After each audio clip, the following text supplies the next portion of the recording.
দীর্ঘদিনের দাবি পূরণ হতে যাচ্ছে সুখানী কুকুরজান গ্রাম পঞ্চায়েতের মানুষের। চাওয়াই নদীর ওপর তৈরি হতে যাচ্ছে নতুন সেতু। সেতুর কাজের শিলান্যাস হয়ে গেল আজ। রাজগঞ্জ ব্লকের চাউলহাটি গ্রামে চাওয়াই নদী পার হতে গেলে ভারত বাংলাদেশ সীমান্তের একটি নড়বড়ে সেতুর উপর ভরসা করতে হতো কয়েক লক্ষ মানুষকে। তারপরেও সন্ধ্যার পর যাতায়াত করতে অসুবিধার সম্মুখীন হতে হতো মানুষকে। কথা চিন্তা করে এর আগেও সেতু নির্মাণের উদ্যোগ নেওয়া হলেও সীমান্ত পাশে থাকায় তা বন্ধ হয়ে যায় সেতুর কাজ। পুনরায় সীমান্ত থেকে কিছুটা দূরে নতুনভাবে তৈরি করার উদ্যোগ নিয়েছে WBSRD। এই নতুন সেতুর জন্য অর্থ বরাদ্দ হয়েছে 7.5 কোটি টাকা। সেই সেতুর কাজ শুরু হলো শুক্রবার। সেতুর কাজের শুভ সূচনা করেন রাজগঞ্জ বিধায়ক খগেশ্বর রায়। সাথে ছিলেন রাজগঞ্জ পঞ্চায়েত সমিতির সদস্য রূপালী দে সরকার, অরিন্দম ব্যানার্জি, ফরাজান আলী, ইসরায়েল হক সহ অনেকে। এই বিষয়ে রাজগঞ্জ বিধায়ক খগেশ্বর রায় জানান, যেটা ব্যাপার হচ্ছে রাজগঞ্জ বিধানসভার অন্তর্গত কুকুরজান অঞ্চল এবং সুকানি অঞ্চলের মধ্যবর্তী চাওয়াই নদীর উপরে আপনারা নিশ্চয়ই দেখছেন BSF যাতায়াত করে। বৃষ্টি ঠিকমতো মানুষ যাতায়াত করতে পারে না এবং গাড়ি ঘোড়াও চলে না।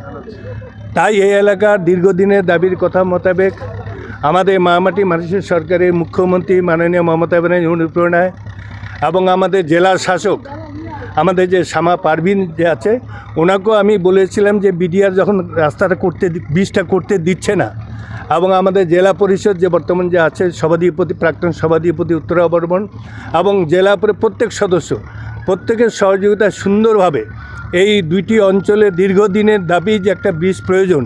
বৃষ্টি ভগ্ন অবস্থা আছে, রাত্রিবেলা BSF যাতায়াত করতে দেয় না। তার জন্য প্রায় 700 মিটার আর হচ্ছে 7,56,00,000 টাকা ব্যয়ে 7 চওড়া কথা নেই জানো 70 মিটার চওড়া, 75 মিটার চওড়া, 7 মিটার চওড়া, 70 মিটার লম্বা পাকা ব্রিজ হচ্ছে। এবং এই পাকা ব্রিজ হওয়াতে শুধু সুকানি অঞ্চল বলে নয়, পাশাপাশি মাঝিল আছে, সন্ন্যাসী ঘাটা আছে, তারা এই রাস্তা দিয়ে সোজা জলপাইগুড়ি যেতে পারে, অনেক সুবিধা হবে। তাই প্রায় 1 লাখ লোকের যাতায়াতের সুবিধা হবে ব্রিজটা করার জন্য। তাই আজকে ব্রিজটা শিলান্যাস করা হলো। কতটা প্রয়োজন ছিল এই ব্রিজটা বললেন তো 1 লাখ লোকের যাতায়াত করতো, 1 লাখ লোকের সুবিধা হবে। একদিকে সন্ন্যাসী ঘাটা, তারপরে মাঝিয়ালি, সুকানি, কুকুরজান, বাহাদুর সমস্ত লোক এই রাস্তা দিয়ে যাতায়াত করবে। প্রায় 1 লাখ লোকের সুবিধা হবে। কতদিনের মধ্যে এটা এই ব্রিজটা মিনিমাম 6 মাসের মধ্যে ব্রিজটা কমপ্লিট হবে। চলো নদী তো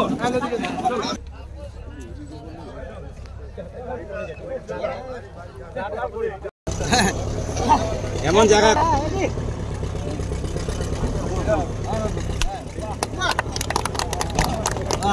সত্যি ফেরা আছে।